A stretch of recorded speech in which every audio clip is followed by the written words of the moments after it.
Bismillahirrahmanirrahim. Assalamualaikum warahmatullahi wabarakatuh.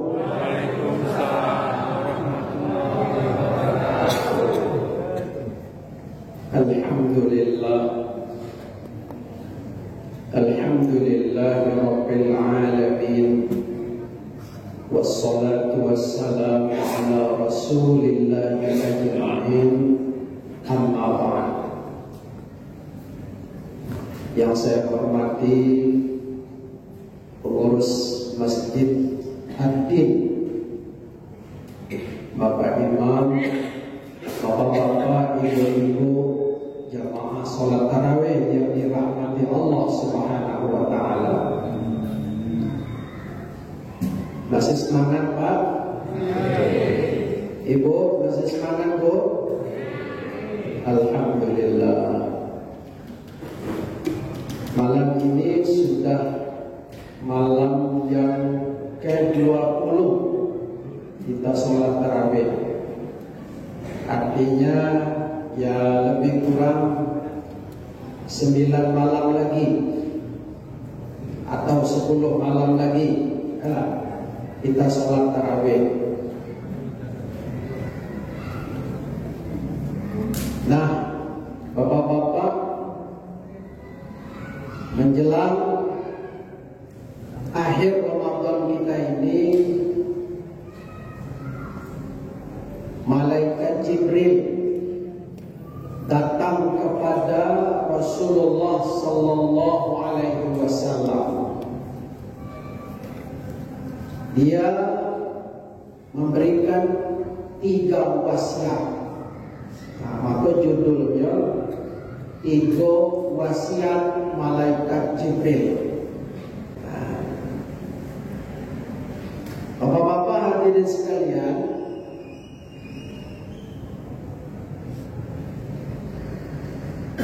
pada saat mengakhiri Ramadan, tentu di 10 akhir,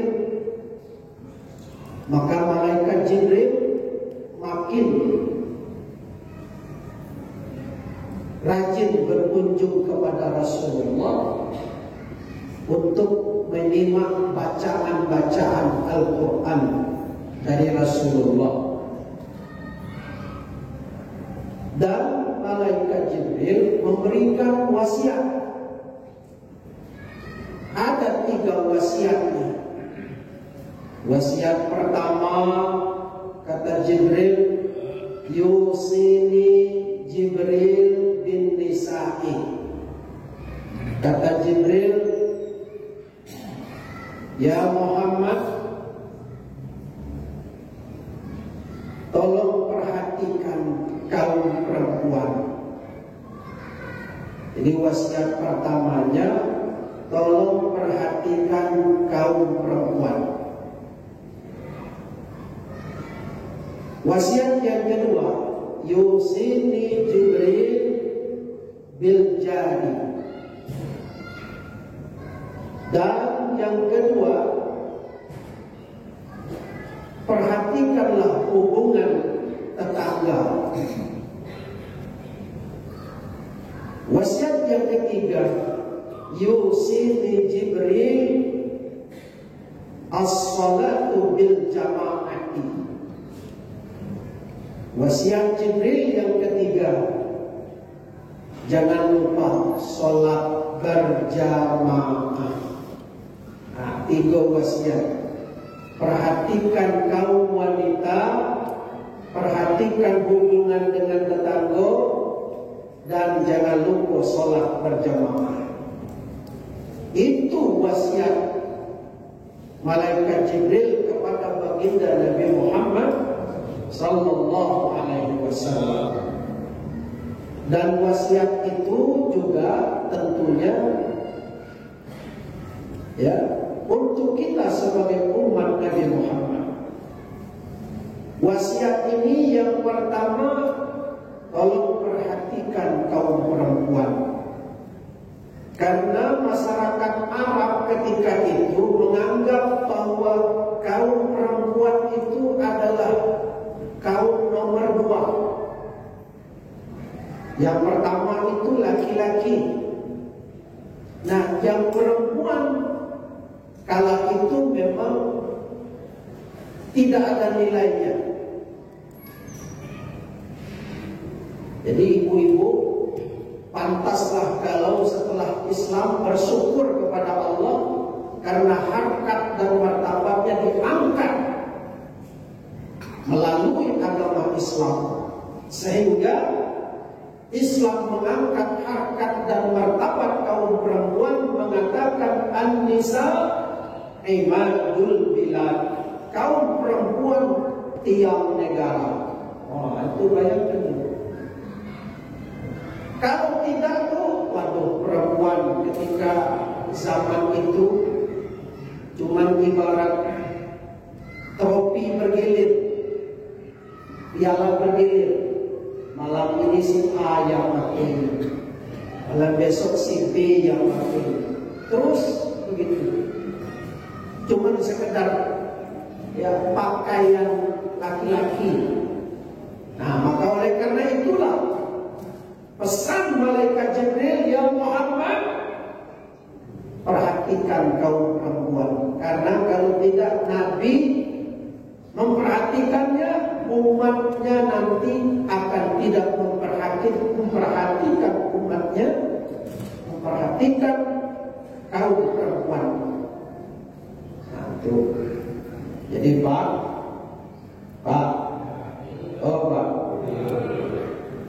ingat, perhatikan perempuan, apalagi dekat lebaran, ada. Nah, tuh ya Bu ya. Iya.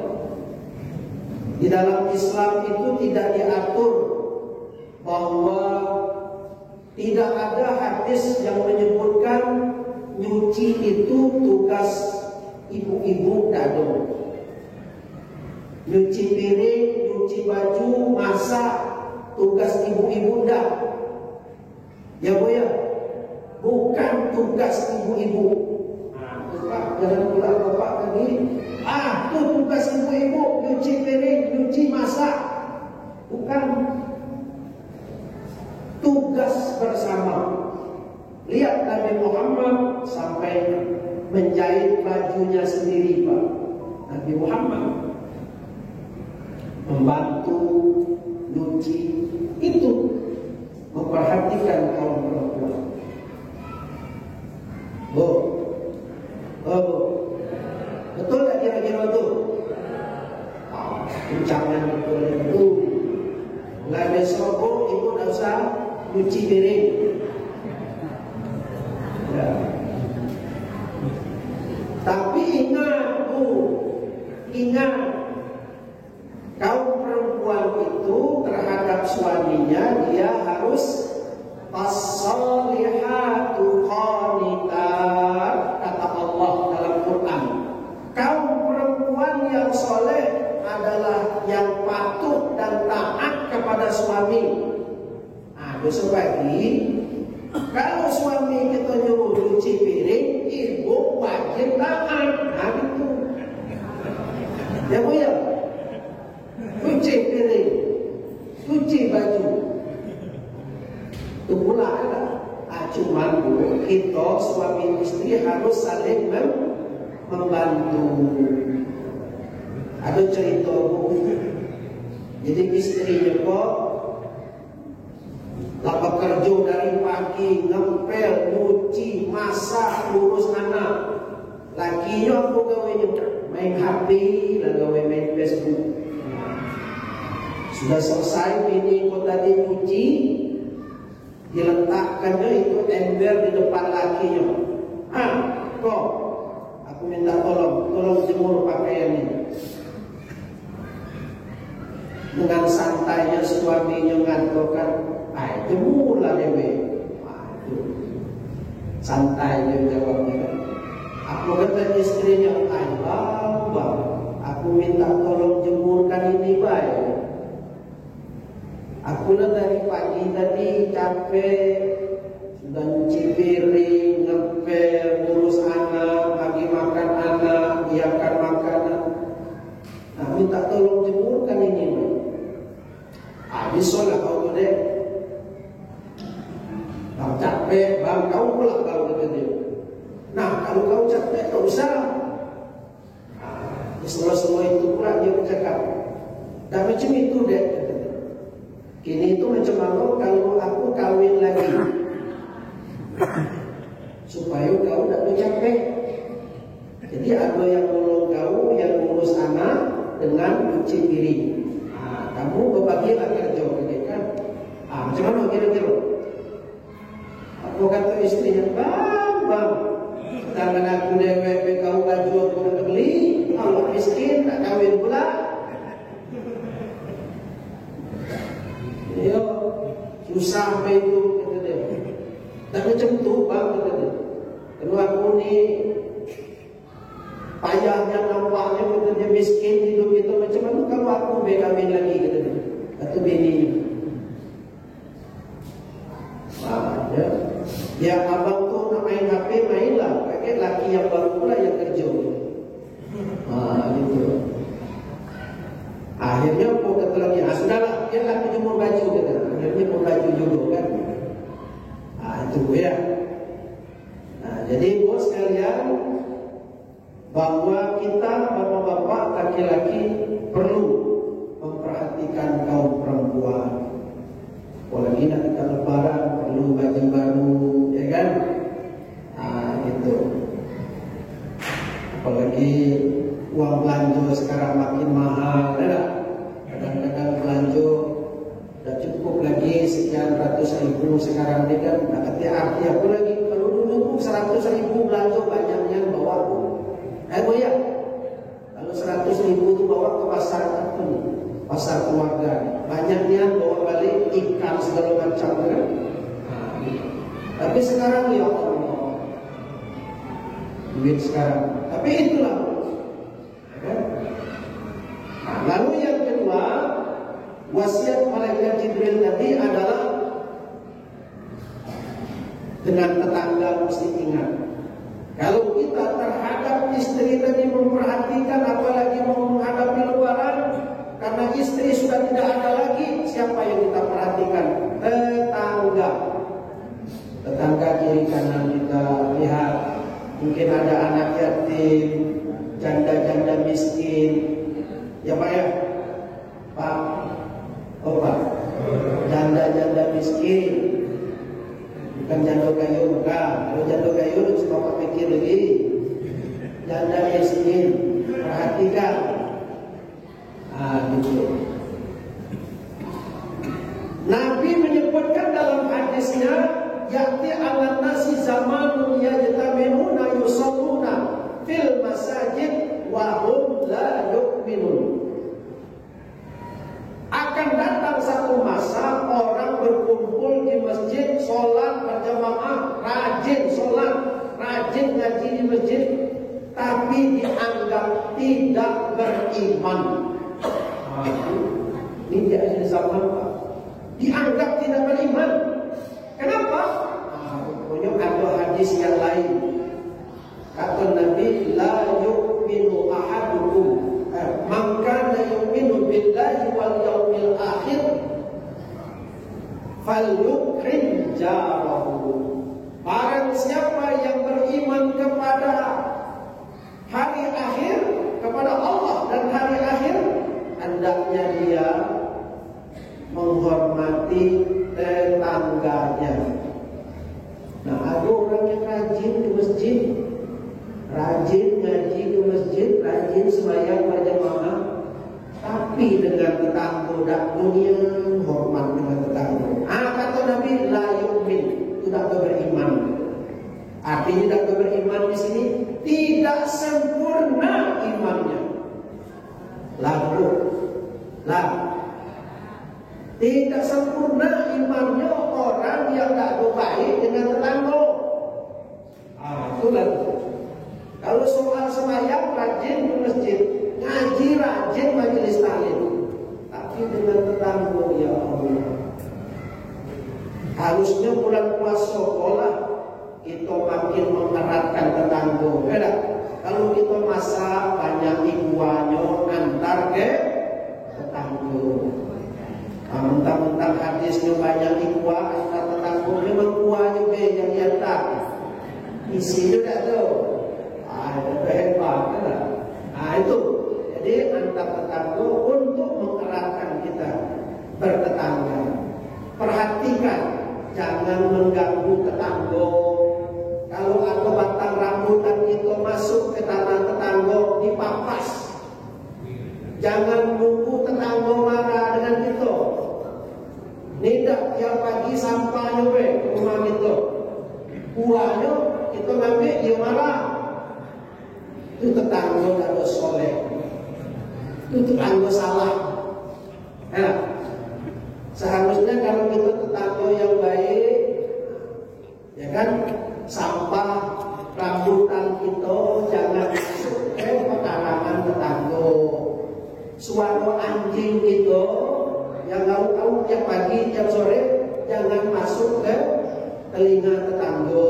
Macam mana cara terserahlah. Aku ikan mulut anjing kan. Macam mana supaya tidak terdengar ke kuping dia, mengganggu. Itu dalam makna itu Pak. Artinya kalau ada penting dia di kota ini dia anjing, lebih baik tak usah. Gitu kan? Kalau di kebun tak apa lah di kebun. Tapi kalau di kota ini, Allahu Akbar, Allah. Akulah tetangga itu. Kalau bertetangga dapat tetangga macam itu, ya Allah, rasul. Ya. Baru nak tidur dikit, ya Allah. Itu comberan kita jaga baik-baik. Jangan sampai comberan kita masuk ke pekarangan tetangga. Ini tidak setiap hujan masuk ke rumah tetangga. Dan kita perhatikan. Tengok kemana aliran air itu. Masuk ke rumah tetangga, Masya Allah. Minta maaf, minta maaf, ya. Itu baru tetangga baik. Kalau sudah tetangga baik, enak kita bermasyarakat. Betul tak? Kalau sudah teman tetangga dah baik, pengen nak jual rumah begitu. Aku jual rumah. Kenapa pula? Kan baru dibangun. Aku sebelah. Terganggu. Yang ketiga, wasiat malaikat Jibril tadi, sholat berjamaah. Nah, kita rajin bulan puasa ini sholat jamaah nih Pak. Jam-jam segini ya, seharusnya kita tidur nih. Yang buat yang mudah-mudahan lah masih naik dulu. Yang buat jam segini lah tidur. Nah, tapi karena bulan Ramadan, wah rajinnya kita jamaah ke masjid. Sudah habis Ramadan, balik pulang macam semula, udah ketemu lagi dengan masjid. Pernah lagi ke masjid kan? Jangan musiman, jangan ibadah berjamaah ke masjid, jangan musiman, ya kan? Harus kita tetap istiqomah. Mudah-mudahan Allah berikan kekuatan kepada kita sehingga dapat menjalankan wasiat nasihat malaikat Jibril kepada kita umat Nabi Muhammad. Amin ya rabbal alamin. Demikian lebih dan kurang mohon maaf. Wassalam.